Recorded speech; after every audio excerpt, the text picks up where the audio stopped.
अच्छा, इस वीडियो में आपको बताने जा रहा हूँ कि 3 रीडिंग जो किलर टिप्स हैं वो समझें क्या होता है। अब ये देखिए, सबसे पहले जो गलती कर रहे हैं स्टूडेंट्स, अब लेट्स से बुक 1 पकड़ ली मैंने, ये लिसनिंग जो होती है याद रखें, अगर आप पेपर बेस्ड पेपर कर रहे हैं या कंप्यूटर बेस्ड पेपर कर रहे हैं, चाहे उसके अंदर वो एकेडमिक का जनरल, तो एकेडमिक और जनरल यूके वाइज जनरल जो है उसकी लिसनिंग सेम होती है। फ़र्क कहाँ पड़ेगा? रीडिंग में। अब स्टूडेंट गलती करते हैं, वो रीडिंग शुरू कर देते हैं ये वाली, यहाँ से मैं बुक 1 इसलिए दिखा रहा हूँ, बुक 1 सबको पता होती है, ये रीडिंग शुरू कर देते हैं। यहाँ पे भी स्टूडेंट सारे एक ही गलती कर रहे हैं, ये रीडिंग शुरू करते हैं। ये रीडिंग प्राइम ना कीजिए, ये एकेडमिक रीडिंग है, ये आपने नहीं करनी, ठीक है। तो गौर से पूरी वीडियो को देखिए, इसमें बड़ी इंफॉर्मेटिव चीज़ मैं आपको बता लगा रीडिंग के हवाले से। आपने कौन सी रीडिंग करनी है? आपने करनी है ये वाली रीडिंग, जो कि पेज नंबर है, मैं बुक 1 पकड़ी हुई है 94 पेज के ऊपर, ये वाली करनी है आपने, दिस बुक, ठीक है। तो यहाँ से करनी है। अच्छा, यहाँ पे भी क्या है, कौन से क्वेश्चन आपने पहले करने हैं, कौन सा नहीं, ठीक है।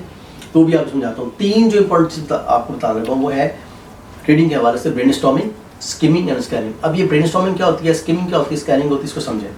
ब्रेनस्टॉर्मिंग क्या होती है, लेट्स से यहाँ पे क्वेश्चन है, क्योंकि जो बुक है इसके अंदर पहली वाली जो पिक्चर्स हैं, ये वाली तो ब्रेनस्टॉर्मिंग करने की जरूरत नहीं है, तो और पिक्चर हमने मैच करनी है इसके साथ। ये जो क्वेश्चंस हैं इसको हमने अंडरलाइन करना होता है।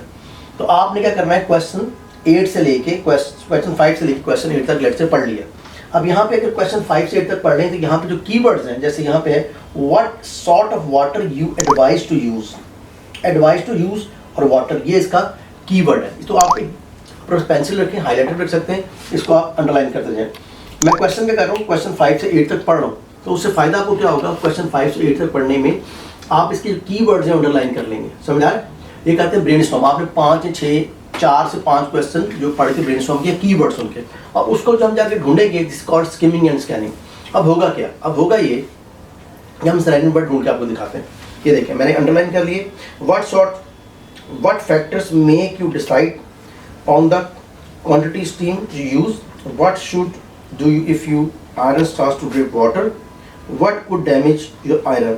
तो आपने करना है, जहाँ पे कीवर्ड मिलेगा आपको इस पैराग्राफ के अंदर, जो पैराग्राफ लिखे हुए उसके ऊपर की 2 से 3 लाइनें पढ़नी, नीचे की 2 से 3 लाइनें पढ़नी, जो कीवर्ड जरूरी नहीं सेम मिले आपको, रेलिवेंट वर्ड। जैसे अभी हमने करा रहे थे, तो अगर वो कहते हैं are you hard worker person, जरूरी नहीं वो हार्ड वर्कर वर्ड यूज़ करे, वो एंथुसियास्टिक वर्कहॉलिक इस्तेमाल कर सकता है। फ्री टाइम की जगह हम यूज़ करते हैं लेयर activities, are you optimistic person, pessimistic person. तो ऑलवेज यूज, कैम्ब्रिज का जो पैटर्न है वो ये है, they always use the relevant word, not the same word. जैसे अभी लिसनिंग एक आई थी, the woman sitting in hotel wearing a beautiful shirt, लेकिन रिकॉर्डिंग चली तो उसमें था women sitting in a restaurant having awesome top, समझा गया। तो वो उस रेलिवेंट वर्ड यूज़ करते हैं। तो यहाँ पे भी रीडिंग में भी ऐसे ही है। इस तरह एक और आपको बता दूँ कि हमारे पास जो क्वेश्चन था वो स्टनिंग था, उस पर लिखा होता क्वेश्चन स्टनिंग, लेकिन जो पैराग्राफ था उस पर एक्स्ट्राऑर्डिनरी लिखा होता। स्टनिंग और एक्स्ट्राऑर्डिनरी, ऑसम, फैबुलस एक जैसे वर्ड्स हैं वाले। अब यहाँ पे जैसे मैंने आपको शॉर्ट आउट करके बताया कि what sort of water are advise to use, तो आपने देखा वाटर की बात कहाँ पे हो रही है, बजाय कि आप सारे पैराग्राफ में पढ़ना शुरू करें। और रीडिंग में सबसे जरूरी जो चीज़ है, अपनी रीडिंग तेज करने के लिए आपने पेंसिलिंग तेज करनी है, अपनी आइज तेज करनी है, समझा रहे कि आइज को आपने पढ़ना नहीं है, मूव करना है, क्योंकि हम वर्ड ढूंढ रहे हैं। तो वाटर की यहाँ बात हो रही है, वहाँ पर रुक जाए। लेट्स से पैराग्राफ 1 में है, 2 में है, 3 में है, अगर आपको नजर आ रहा है।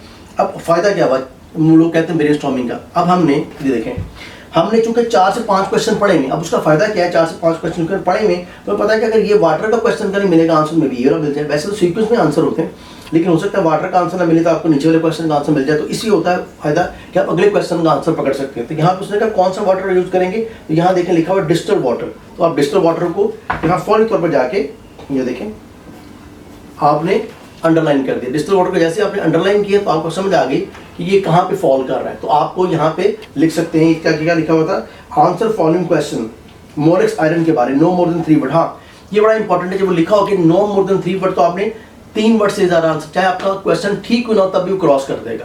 तो ये बड़ा इंपॉर्टेंट है, आप 1 वर्ड में आंसर दे दें, 2 में दे दें, बट नॉट सेंटेंस मेकिंग नहीं करनी है यहाँ पे। जस्ट यहाँ क्या करना है आपने, यहाँ पे आपने जस्ट वर्डिंग में आंसर देना चाहिए, ठीक है। तो यहाँ पे हमारा दूसरा क्वेश्चन है, कहता है what factor makes you decide to quantity of steam to use, कितनी क्वांटिटी इस्तेमाल करेंगे, तो फैब्रिक के ऊपर कितना इस्तेमाल करेंगे उससे रेलिवेंट था। फिर अगला है कि what should you do if your iron starts to drip water, तो ये वाटर का इस्तेमाल हो रहा है, लेकिन आयरन ड्रिप वाटर का इस्तेमाल हो रहा है। तो ये किस पैराग्राफ में आएगा, जहाँ पे इसकी बात हो रही है आयरन से रेलिवेंट, और उसके बाद हो रहा है what could damage your iron if you could not clean it. अब लास्ट में आखिरी क्वेश्चन है, तो हम इसको यहाँ नहीं ढूंढेंगे, हम इसको यहाँ ढूंढेंगे। आपके ये वाटर की बात तो यहाँ पे भी हो रही थी, तो इज वेरी इंपॉर्टेंट भाई, वाटर की बात यहाँ भी हो रही थी, लेकिन ये आखिरी क्वेश्चन है, try to find over these, ये सीक्वेंस में होते हैं सारे। तो ये बड़ी इंपॉर्टेंट चीज़ें मैंने बताई आज आपको।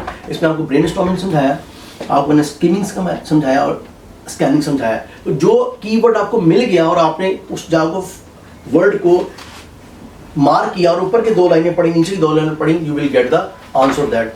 नो डाउट के सबसे ज़्यादा प्रॉब्लम हमारे पास भी आ रही है और बहुत से स्टूडेंट हम पढ़ा रहे हैं, क्योंकि पाकिस्तान में पढ़ा रहे हैं, इंडिया में पढ़ा रहे हैं, यूएई में पढ़ा रहे हैं, तो मोस्टली जो प्रॉब्लम आ रही हैं नो डाउट को रीडिंग में आ रही हैं।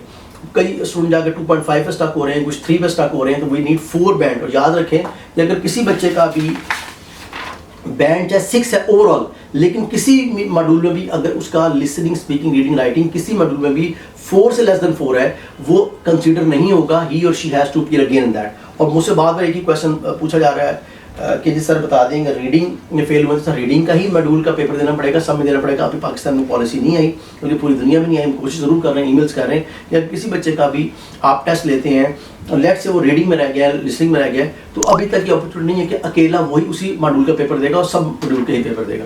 ठीक है जी, तो ये आपकी बड़ी इंपॉर्टेंट जो टिप्स थी मैंने दी हैं आपको। I hope so you enjoy that. If you want कि मोर हम इस तरह की वीडियोस बनाएं तो please share our channel as well. Share भी करें, कमेंट भी करें, लाइक भी करें और लोगों में शेयर करें, सब्सक्राइब जरूर करें। Thank you for today.